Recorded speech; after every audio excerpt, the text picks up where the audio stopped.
la ujil ku kuare. Wanya jiji bini yan ko nanyi. Nyaru ngana na nyangal gucu ngada na liru nyangun jana yara ni bangu na pungu wana tak yara ni mala ko liru Bana ngera mala ko na nyodo nya chai ko man padal jak yan ko padal ko nyodo nya wandi ko. Parts of speech for language workers. This film will look at the parts of speech that may be found in languages such as verbs and tenses, nouns, pronouns, descriptor, adjectives, and adverbs. Learning about these parts of speech will help you to analyze the grammar of a language. You can then describe how sentences are made in a language.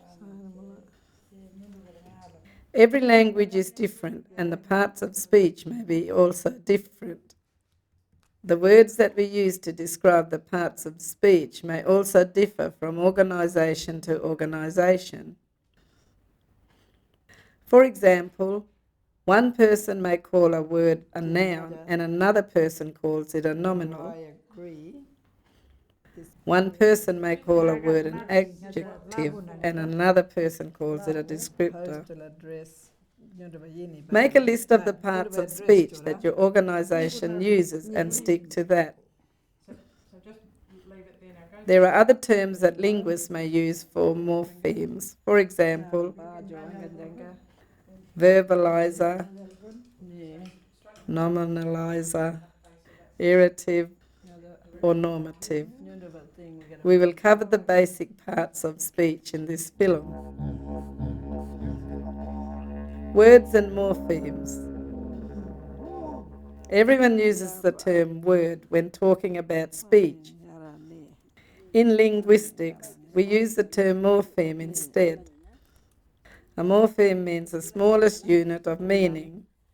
The term morpheme describes the words and bits of words. For example, the word cooking is made up of two morphemes, cook and ing. Both of these morphemes have a meaning. Together they make a word. Language workers should get used to using the term morpheme instead of word.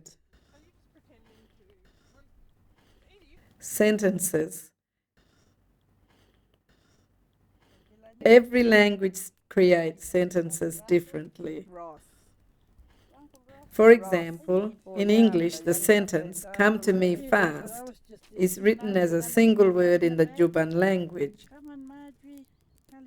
Waluralani. So a sentence may be a group of words or a single word made up of a number of morphemes.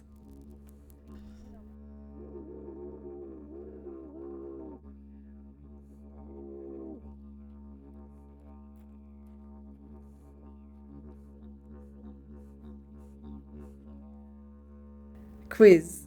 A morpheme is 1. A whole word and the bits added to it. 2. The smallest bits of meaning, which may be a word, suffix, or prefix. 3. All of the words in a sentence. Answer. 2. The smallest bits of meaning, which may be a word, suffix, or a prefix. Parts of speech. The parts of speech can be different between languages. For example, one language may have adjectives and another language may not have them. One language may have verbs and another has nouns that are changed into verbs. Make a list of the parts of speech for the language you are working on and learn how to identify them in the sentences.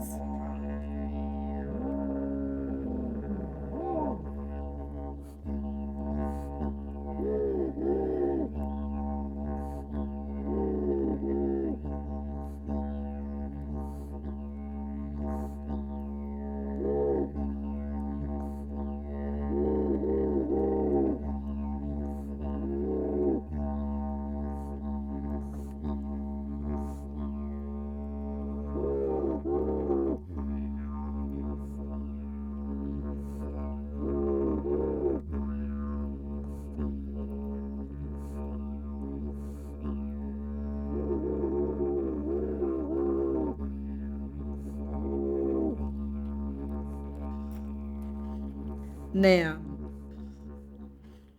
A noun is a thing such as a dog, chair, house, or a state of being such as happy, angry, or small.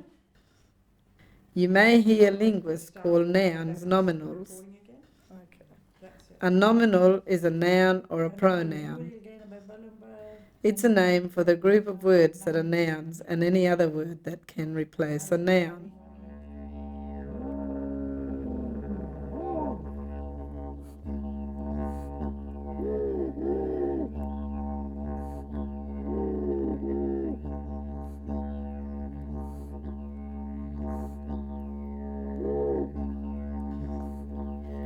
Verb. A verb is an action word. Some people call them a doing word. The verb may have a morpheme attached to it showing when the action takes place. For example, cooked and cooking. Those words are made up of two morphemes, cook and a tense suffix being either ed or ing.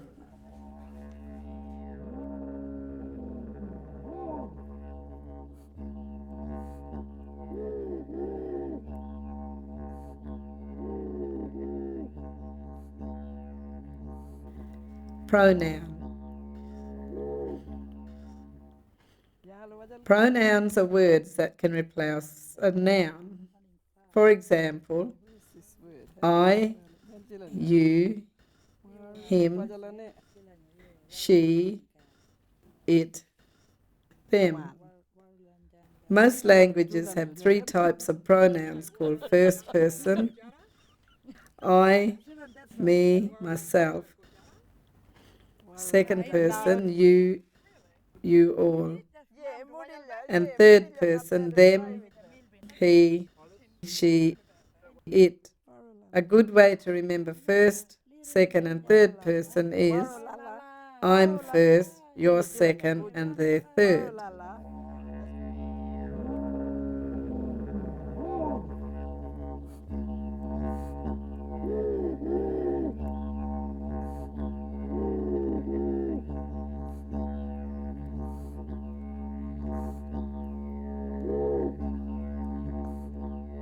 Many languages have more pronouns than are found in the English language. In some languages, there are two systems of pronouns called free pronouns, which is a single word, and a bound pronouns, which is a morpheme added to a word. In my Juban language, we have both free and bound pronouns. So I can say, I am going home as ngayu ngurade or ngurade na. Both ngayu and na are first person pronouns.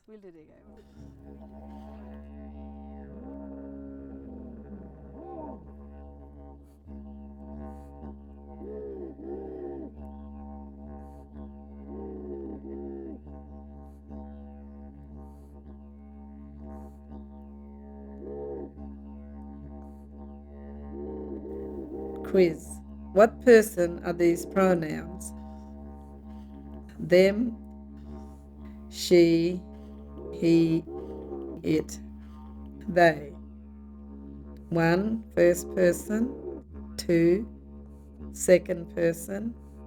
3, third person. Answer.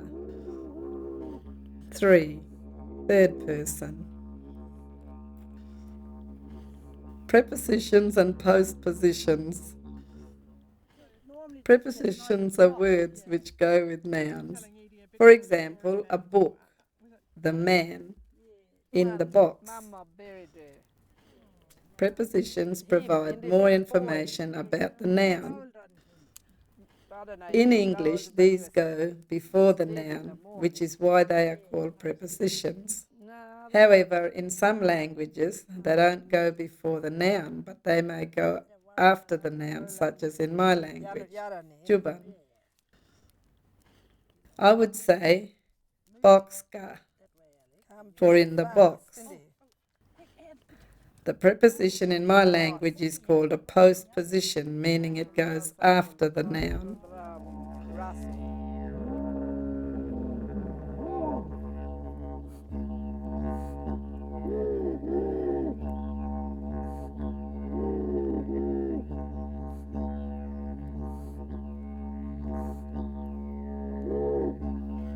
Suffixes and prefixes. Many words can have morphemes added to them to change the meaning of the word. A morpheme before a word is a prefix, such as in the word disobey.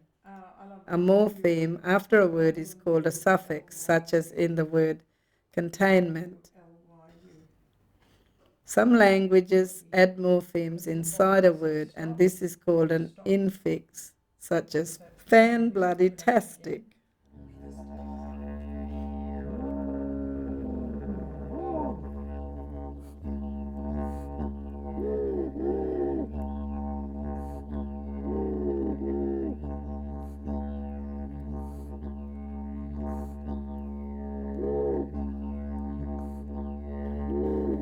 Case. Case is a part of speech which provides information about a noun. This part of speech is common in Australian languages, but not common in English. The English word boys is one example. It is made up of the noun boy and the case suffix s, which tells us that there are more than one boy. In my language, Juban, we use lots of case morphemes. For example, we can add many case suffixes to the word ngura, home, such as nguramba, which means to the home, and ngurayumu, which means no home.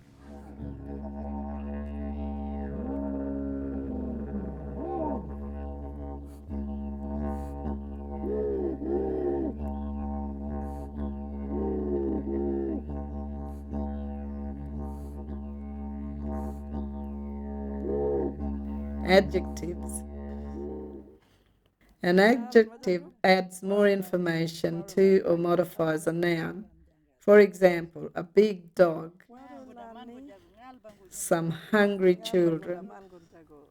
Some Australian languages have morphemes that seem to be an adjective but don't work quite the same, and so linguists use the term descriptor instead.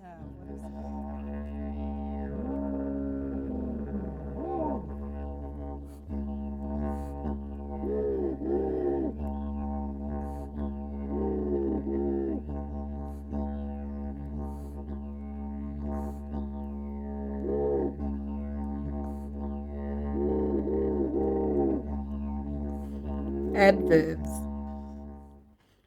An adverb adds more information to or modifies a verb. For example, run fast, greedily ate. Some Australian languages have morphemes that seem to be an adverb but don't work quite the same, and so linguists use the term descriptor instead.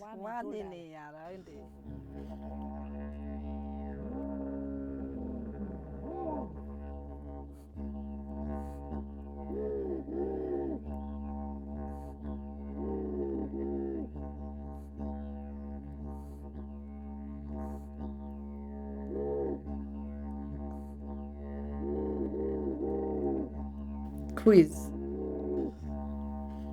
What part of speech are the highlighted words in this sentence? I saw a hairy caterpillar on the green leaf. 1. Verbs. 2. Adjectives. 3. Adverbs. Answer. 2. Adjectives. They are describing more about the nouns caterpillar and leaf. I hope this film has helped you to learn more about the parts of speech in a sentence. Your organisation may have policies and procedures about parts of speech. If not, it's good to develop some so everyone is using the same processes.